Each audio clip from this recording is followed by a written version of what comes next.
اعوذ باللہ من الشیطان الرجیم بسم اللہ الرحمن الرحیم الحمدللہ رب العالمین۔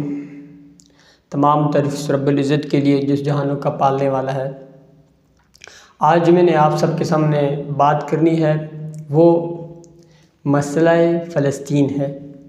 جیسا کہ پتہ ہے کئی عرصہ سے وہاں پہ فلسطین پر ظلم ہو رہا ہے، تو ہمارا حق بنتا ہے اس کے اوپر بولیں اور آپ سب کو بتائیں کہ فلسطین کے لیے آپ بھی اپنی آواز کو بلند کریں، کیونکہ مسئلہ فلسطین جو ہے وہ صرف فلسطین کا مسئلہ نہیں ہے بلکہ پورے جہان کا مسئلہ ہے۔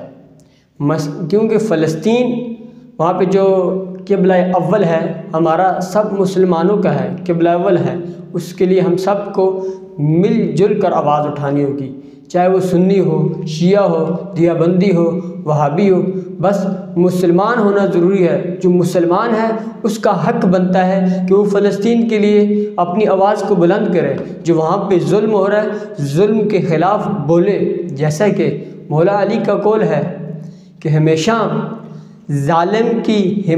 ظالم کے ساتھ ڈٹ کر مقابلہ کرنا ہے اور جو مظلوم ہے اس کی حمایت کرنی ہے۔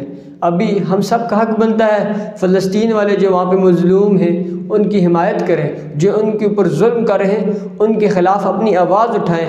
اگر ہم ان کے ساتھ مقابلہ نہیں کر سکتے کم از کم ہم ان کے ساتھ آواز تو اٹھائیں۔ عنقریب یہ رمضان کا جو آخری جمعہ ہوتا ہے اس کو جمعۃ الوداع کہتے ہیں۔ رہبر کبیر امام خمینی انہوں نے کہا تھا کہ آپ نے جو رمضان کا آخری جمعہ ہے یہ یوم القدس کے نام ہے، ہر مسلمان پر یعنی فرض ہے وہ نکلے فلسطینی بھائیوں کے لیے اپنی آواز کو بلند کرے کہ یوم القدس کیونکہ یوم اللہ ہے، یوم القدس یوم رسول اللہ ہے، یوم القدس یوم علی ولی اللہ ہے۔ یوم القدس یعنی اللہ کا دن، اللہ کے رسول کا دن، اللہ کے ولی کا دن ہے۔ ہر ایک مسلمان کو اس یوم القدس کے لیے آواز اٹھانی ہے کیونکہ ہمارا قبلہ اول ہے۔ یاد رکھیں آج اتنا ظلم ہو رہا وہاں پہ، یہ ظلم مٹ کے رہے گا۔ جیسے کہ آپ نے سنا ہوا ہے ظلم پھر ظلم ہے، بڑھتا ہے تو مٹ جاتا ہے، ظلم پھر ظلم ہے، بڑھتا ہے تو مٹ جاتا ہے، خون پھر خون ہے، ٹپکے گا تو جم جائے گا۔ عزیزان انشاءاللہ فلسطین کی آزادی قریب ہے، ایک وقت ہوگا یہاں پہ انشاءاللہ پرچم اسلام بلند ہوگا۔ فلسطین وہ سرزمین ہے جس طرف کئی انبیاء نے رخ کیا، جس طرف حضرت سلیمان علیہ السلام نے رخ کیا، جس طرف ہمارے رسول خدا نے رخ کیا، اور یہی فلسطین کی سرزمین ہے جس طرف ہماری آخر زمان امام زمانہ اس طرف رخ کریں گے۔ اسی لیے ہم سب کے اوپر فرض ہے ہم اس کے لیے آواز اٹھائیں۔ سنی شیعہ یہ تفرقوں کو چھوڑیں، اللہ کی رسی کو مضبوطی سے تھام کر آپ جو فلسطین کے جو بھائی ہیں ان کے لیے آواز بنیں، ان کے لیے آواز اٹھائیں۔ دیکھیں ہم سنی شیعہ وہابی دیوبندی اپنے میں تفرقوں میں ایک دوسرے کے ساتھ یعنی پھیل گئے ہوئے ہیں، کوئی سنی شیعہ کے ساتھ لڑ رہا ہے، وہابی دیوبندی ایک دوسرے کے ساتھ لڑ رہے ہیں اور دشمن اپنا کام کر رہا ہے۔ اگر ہم آج آپس میں متحد ہو جائیں، متحد ہو کر جو فلسطین بھائی ہیں جو ہمارے ان کے لیے آواز اٹھائیں تو انشاءاللہ فلسطین کی آزادی قریب ہے۔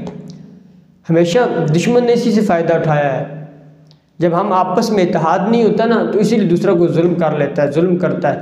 آج اگر کشمیر میں بھی ظلم ہو رہا ہے، دنیا کے کسی کونے میں بھی اگر ظلم ہو رہا ہے نا وہ مسلمانوں کے تفرقے کی وجہ سے ہو رہا ہے۔ اگر مسلمانوں کے اندر تفرقہ نہ ہو، اتحاد کے ساتھ رہے تو دنیا کی کوئی ایسی قوم نہیں ہے جو مسلمانوں کا مقابلہ کر سکے۔ پھر کہنا چاہتا ہوں جمعہ جو آخری یہ جمعہ آ رہا ہے اس میں ہر ایک کو اپنے گھر سے باہر نکلنا ہے اور فلسطینیوں کے لیے اپنی آواز کو بلند کریں۔ اگر اپنی آواز کو بلند نہیں کیا، دیکھ لیں رہبر اس وقت کے ہمارے جو رہبر ہیں آغا رہبر وہ کہہ رہے ہیں کہ اگر ہم سب نے آواز بلند نہیں کی قیامت کے دن مواخذہ ہوگا، ہر ایک سے حساب لیا جائے گا، آپ نے مظلوموں کے حمایت میں آواز کیوں نہیں اٹھائی۔ اسی لیے میں پھر التماس کرتا ہوں آپ سب کو کہ یوم القدس جو یوم اللہ ہے انشاءاللہ یہ رمضان کا آخری جمعہ ہے، اس میں گھروں سے باہر نکلیں، خود نکلیں، اپنے بیٹوں کو نکالیں، اپنی بیٹیوں کو نکالیں، اپنے رشتہ داروں کو سب کو دعوت دیں کہ ہم فلسطین کے لیے آواز اٹھائیں، اپنی قومت تک پہنچائیں کہ ہم نے مسلمانوں کا ساتھ دینا ہے، ہمیں بھی کوئی ایسا راستہ دکھائیں تاکہ اپنے فلسطین بھائیوں کی مدد کر سکیں۔ السلام۔